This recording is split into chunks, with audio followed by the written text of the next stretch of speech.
We're going to be reacting to another video by Tanner Leatherstein, kind of talking about the Chinese manufacturers and stuff. I think his opinion is really valid, which is why I'm reacting to his videos directly, because he obviously is a leather worker. So when we're talking about bags, we're talking about, luxury goods. He's in a good position to really talk about it because he's constantly going to leather tanneries. He's constantly, working with brands, visiting factories, working with leather himself, ordering leather. He'll know what a different leathers cost and all that sort of stuff. So let's watch, and of course, I'll give my thoughts as it goes on. You have probably seen the videos. More than 80% of the luxury bags in the world are made in China. China makes 80% of your designer bags. A wave of creators claiming that 80% of luxury goods are made in China, ending with a call to action saying that why not buy directly from us at 10% of the price.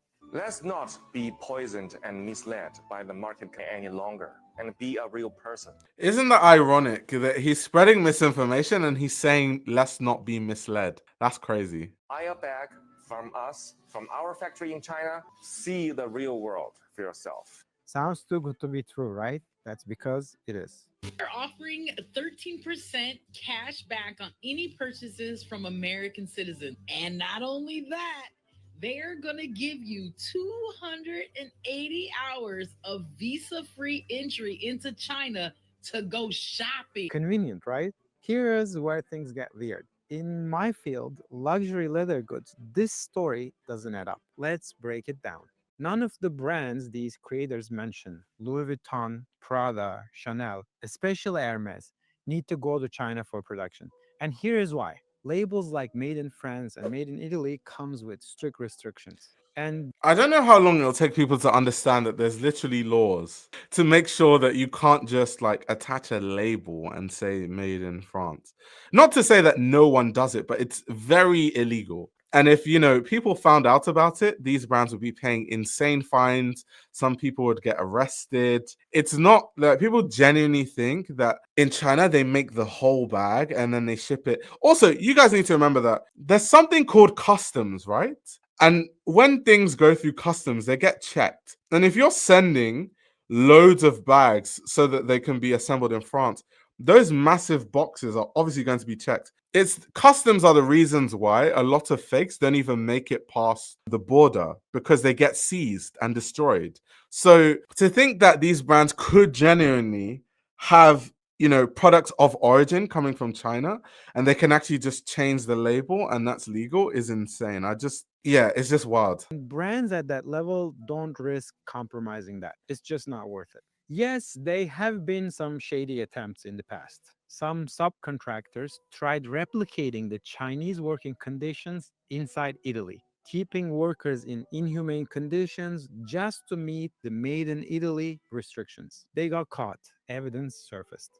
Brands cracked down hard, adding layers of inspection all the way down to the subcontractor levels. But why wouldn't they just go to China? Okay, so to correct Tanner Leatherstein slightly, the auditing process for subcontractors is quite terrible.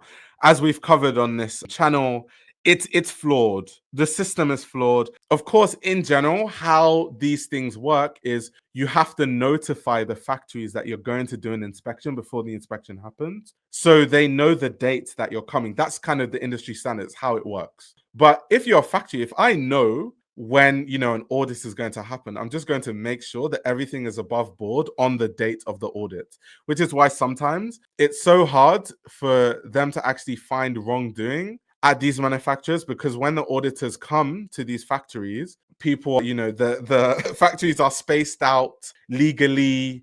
There aren't too many workers there. There are legal workers working there. And immediately these auditors go, all the illegal workers go in, they start working more hours than they're allowed. They're paid less than a legal minimum wage, all these kind of things. We've seen all the evidence for that. So I would kick back slightly and say that the auditing process isn't great, but these laws are still in place. It is still illegal to do that. And it's why luxury brands don't do it themselves. They would never do that. They would never. The legal implications are too much.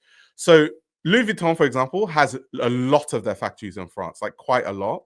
they would never do any of that sort of stuff in their own factories. But when they outsource to third-party manufacturers, because they don't have a complete hold and control over how everything is operated, that's why things like that happen. But their direct factories, that would never happen, ever. Here's why. It doesn't make economic sense. The leathers used in high-end bags, it's all European origin. Shipping it to China, manufacturing it there halfway, and then shipping it back to put made in Italy label, it's probably much more expensive than making the whole thing in Europe. Last month, I did a research in China just out of personal curiosity without knowing any of these gonna be viral subject today. I visited factories in China. I gave them two of my oldest and best selling designs. One of them is the passport wallet, which is super simple, just layers of leather stitched together, no complication. And the second one is my pet folio for legal pets. This one, though, has a lot of internal sophistication to have a rigid structure.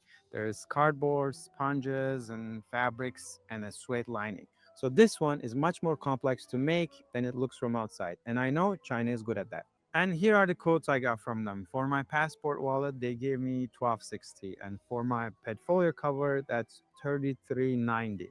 You can see the cost breakdown of these things on my website, atelierpegai.com. In Spain, I pay $13 for this, $5 for leather, $8 for labor. For this one, we pay $12 for leather, $22 for labor, adding up to a $34. So they're almost Exactly. So he's proven the cost is basically identical. And funny enough, if you're importing plus paying that identical cost, you're actually paying more outsourcing. And normally, I know people don't understand this about business, but if your company is vertically integrated, you can control different aspects of your supply chain to make sure that you maximize profit anyway. So, almost identical. Plus, I didn't have this cost breakdown on my websites when they were working on my products. Don't get me wrong, the prices they gave me is super fair. I've seen their work, I trust their quality. I would go for it only if I was targeting internal China market. Also, Venus, this is very true. Superior product quality is greater than where the product is made. I totally agree with you. Granted, obviously, you don't want the workers living in insane conditions, right? Because something can still be like really good quality, but the conditions of the workers are really bad. So that's also another thing to consider. But that conversation aside, I don't know why people are so obsessed with this whole made in China thing, because ultimately, whether things are made in China or not, if things are made well, fine. But the problem is, people cut corners, and then on top there's misinformation. Like if these luxury brands did actually produce in China, I would say so, but they just don't. So it's just not right. And it's because people are trying to push a very specific narrative that isn't true. But either way, I don't think I would buy a jacket from China. I would buy a jacket from France, but I don't think it matters if it's good quality. So I'm not one of those people that thinks if it's made in France is superior, because that's not true. Like, China has expertise too. So yeah. Market. For any other scenario, it just doesn't make sense. And don't forget, some of these European brands like Prada and Miu Miu, they already have their factories in Romania, leveraging highly skilled Romanian artisans. It's cheaper than Italy, yes, but the quality is still very high and the whole supply chain is still in Europe. So again, why overcomplicating it by going all the way to China? Let's call this what it is. It's a disinformation campaign, likely a response to the trade tensions and the Trump's tariffs. If you watch these videos, believe in it, and then go to China hoping that you will get a real luxury bag for 10% of the price, you might be disappointed. I'm saying China being synonymous with poor quality is such a myth. All our phones are mostly made in China. I don't hear bad quality complaints with iPhones. Yeah, I don't know. I think, like I've said, in our society, and I've been talking about this before, especially with this misinformation stuff, where people are literally looking at videos that were posted in February 2025 and saying that that's a response that the brand made. I think most people these days don't do any research and don't read anything. So they probably don't even know that most of the stuff that they use that's really good quality, a lot of it is made in China, which is why China has a bad rap, right? Because they just think of drop shippers, that drop ship stuff from China that's really, really bad quality. But yeah, I think it's just a lot of people these days don't read or do any research. Obviously not you guys watching the stream, because we talk about quite analytical things on the stream, but most people in society, and I see this all the time, day to day, sometimes I might talk to people And the stuff they say, I'm like, damn. So I think that's just the problem in general. Be disappointed. What you will find will be fakes. And sure, some are really good quality and looks amazing. The good ones are not easy to find. And they're not that cheap either. Those shops are not the mainstream storefronts. They're under the table operations that you really need to do your research before heading there.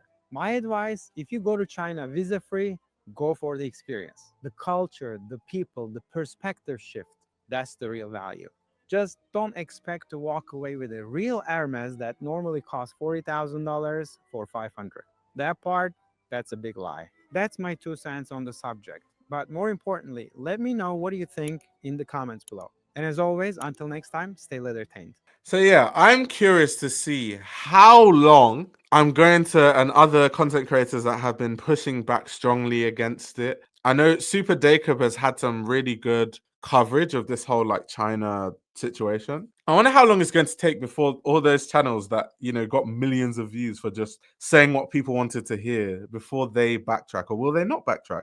I feel like they probably won't, because they don't know any better. So they would just be like, you guys are just paid by the brand. That's kind of what that's where they're going to go with it. I think that's what's going to happen, rather than them taking any responsibility, even though, you know, governmental bodies and fashion organizations have started to seek legal action. There's so much proof from actual people that work in the industry that none of this is true. This is how the industry works. Yet people still want to believe what they want to believe. There's a West is best mentality. So they think China equals cheap, whilst anything made in Italy or France is the finest quality, even if it came from a sweatshop full of undocumented labor. Yeah. It's sad though that people don't think critically. It's like, it just depends on how it's made. It doesn't really matter on the location. Good things can be made anywhere in the world, and bad things could be made anywhere. It's just, are the staff there trained to make it to a high level? Is the expertise there? Is the machinery there? That's kind of, you can build that in any country in the world. Like if someone rich enough decides, I want to start producing X product in, I don't know, Scotland, they can just build all the infrastructure and train all the staff until they're good enough to make it. And now that place will become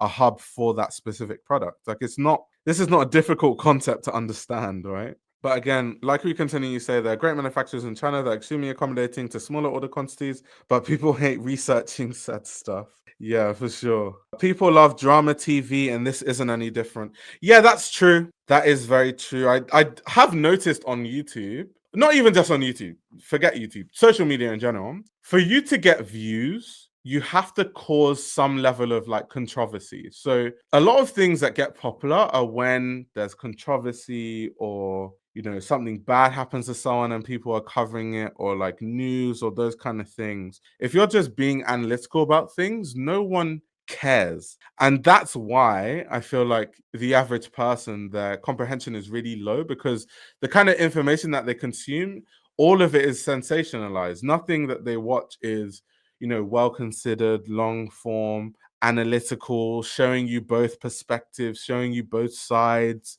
showing you different sides of the spectrum. That's not entertaining. And a lot of people think or assume that a lot of views equals this person must know what they're talking about, because there are loads of views and that's what's validating it. Like, for example, I'll give you a perfect example of what I'm talking about, right? So this this video by Tanner, look at how many dislikes. 980 dislikes. That is I have a YouTube channel. I've never had that many dislikes on a video in my life. Like, people just don't want to believe someone that went to China himself and visited the factories. Like, he went to China himself and visited the factories. He's visited factories in Europe as well.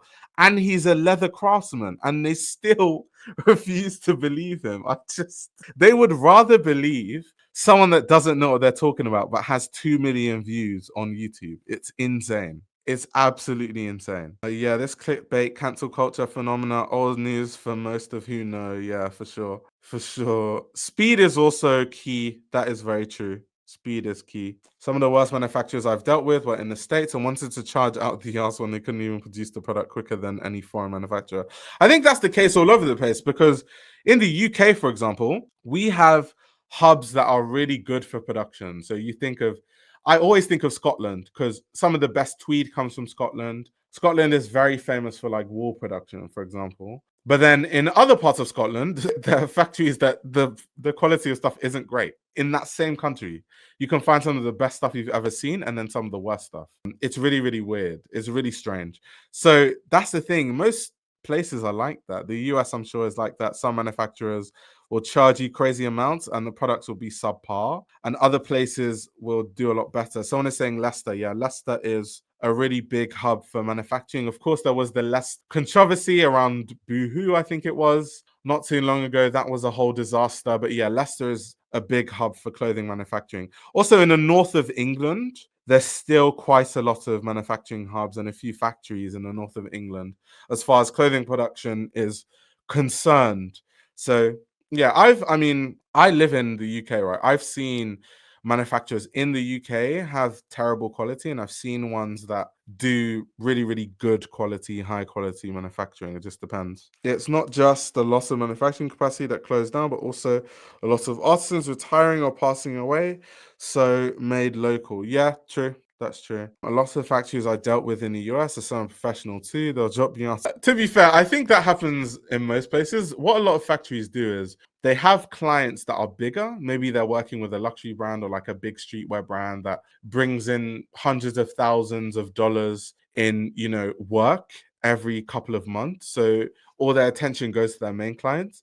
And if you're asking them too many questions as like a new client, they just drop you because they're like, it's not worth the stress. That happens a lot, actually. I've seen that happen a lot. That's very common. That is extremely common. This YouTube channel runs on your support. If you want to support the channel, you can subscribe to my Patreon. You'll gain access to exclusive content that includes everything from my Patreon podcast, where I give a behind-the-scenes insight into the fashion industry, as well as a fashion book club, where I review my favorite fashion books. You can also check out my fashion ebook, which highlights the best fashion journalists to follow, definitions of common fashion terminology, and how to determine what a good source of fashion information is. The links to everything are in the description below.